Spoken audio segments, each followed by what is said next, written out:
Greetings, in my previous video I took a look at Star Citizen's basic flight. This time I will take a look at basic combat. And I will be using Arena Commander, which is very similar to CQC in Elite Dangerous.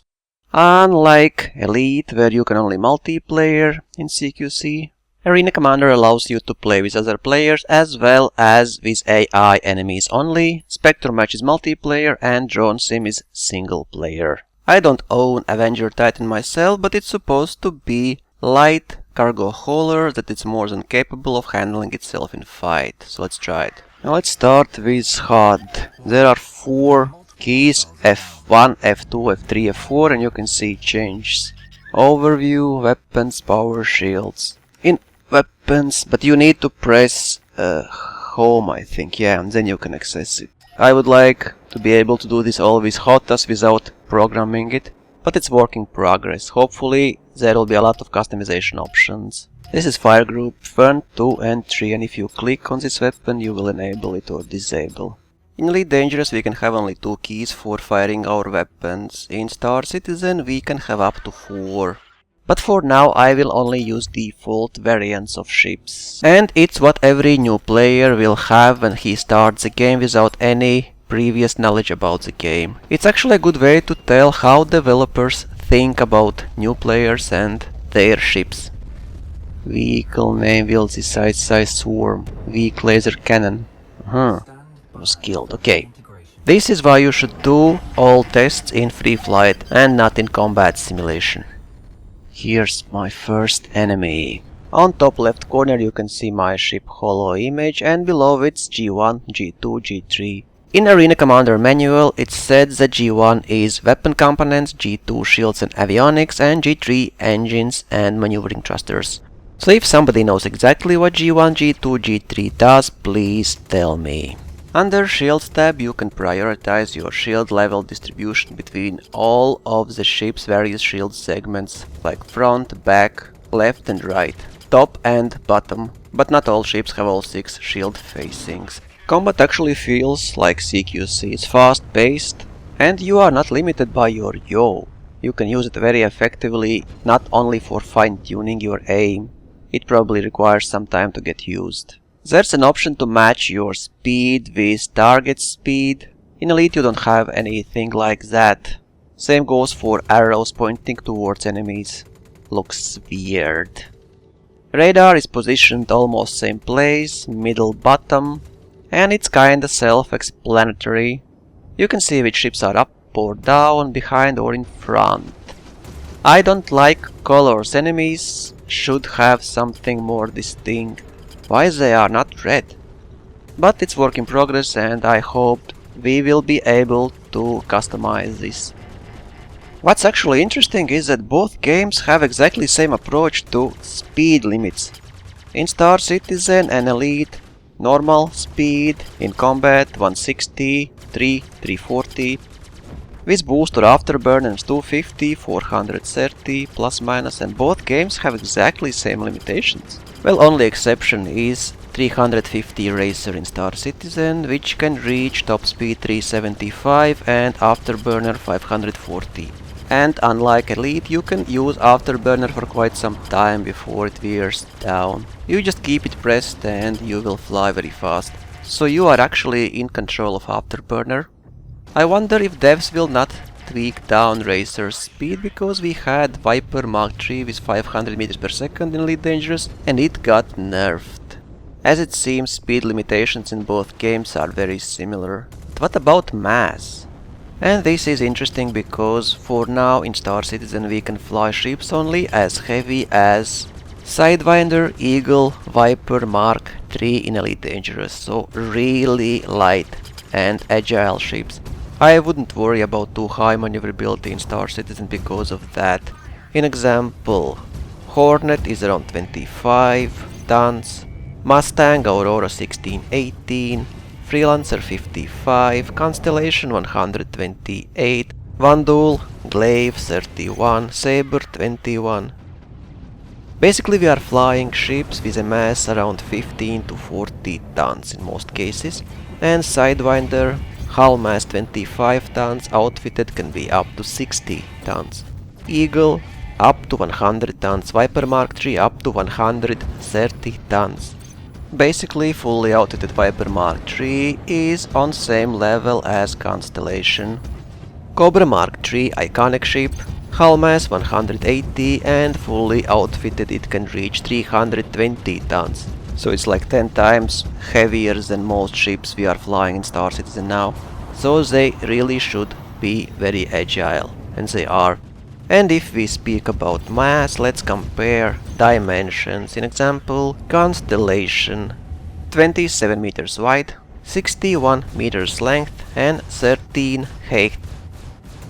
Viper Mark III, 24 meters wide, 30 meters length, 8.6 height. And Viper is small ship, so Constellation is twice as long, it's about same width, and is by 5 meters taller. Or let's compare Constellation with Ferdinand. It's 52 meters wide, 73 meters long and 15 meters tall. So Ferdinand is longer, wider and little bit taller, and Ferdinand is medium size ship. I find it very interesting if we speak about scales in different games. We can't really compare, but it's just interesting. So now the question is how the big ships will feel in Star Citizen. Small ships are agile, fast, nimble. But what about really big ships? I mean, Aegis frigate, 1.6 thousand tons, length 238 meters.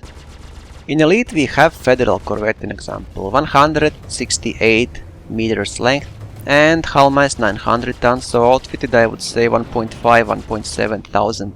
So both ships will have similar mass, but Aegis will be longer. I'm very much looking forward to see how big ships in Star Citizen will be handled. Those ships probably will be much less agile than in Elite Dangerous Universe, but it's way too early to think about that.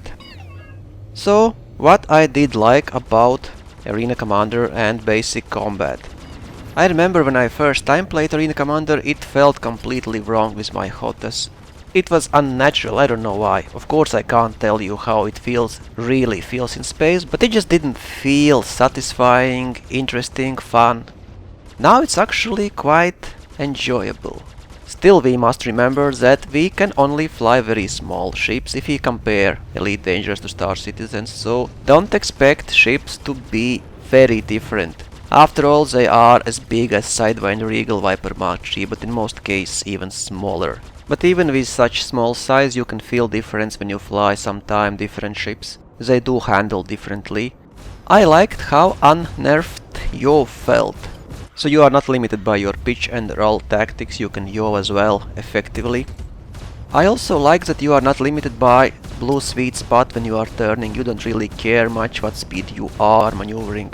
But you really must watch for G-force, because it's very easy to black out or red out, and if you don't slow down while your screen is blacking or redding out, you will even pass out for several seconds. It's very funny, and that will make you an easy target.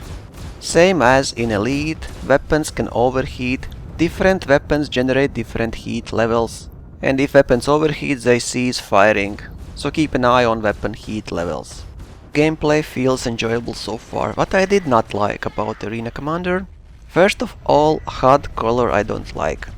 I know that it's work in progress and there will be customization options to your HUD color, but still, I would like to see enemies red and not in some warm, neutral color. I did not like default weapon loadouts for ships. Maybe I'm wrong, but I think most of those loadouts can't be effectively managed by one player. If you use fixed weapons and gimbaled weapons at the same time, it's very hard. And definitely not something that you want a new player to experience. And as with HOTAS now you can only use effectively fixed weapons, I had to transform all gimbaled weapon aiming reticle into fixed by using Ctrl G. If getting used to HUD color will not take much time, then trailing aiming reticle for fixed weapons I did not like at all. I want to see aiming reticle in the middle of my field of view and not somewhere below it. Maybe I just couldn't find how to set it up properly, so if you know if there is a way for fixed weapons to aim in the middle of your field of view, tell me. I never used it in Elite Dangerous, I only used leading because I prefer that way. Hopefully at some point we will have an option to choose between different kind of aiming reticles. And because of visibility, aiming reticles like that for fixed weapons I find very inconvenient. In most cases aiming reticle will be very low on your screen. And most ships have different panels there, so you will not see enemy. Basically, if you use fixed weapons, from time to time your enemy will just be invisible, even while it will be on your screen. And I must say that in some cockpits visibility could be better. Most ridiculous being Freelancer. You will only see around 30%. Around 60% is obscured by different panels. It's funny because I actually enjoyed flying Freelancer, but for combat I don't think it's a good choice. Also, my opinion is that probably this was not the right time to implement different HUD for different ships. On some ships I couldn't even access my weapon tab and edit fire groups. But it's no big deal. So all in all I can say that I like direction which CIG is taking with Star Citizen. It's still very far from being a game, but at least in 2 years they've made progress. In my next Exploring Star Citizen video I will be visiting my hangar for the first time in last 2 years. Fly safe, commanders!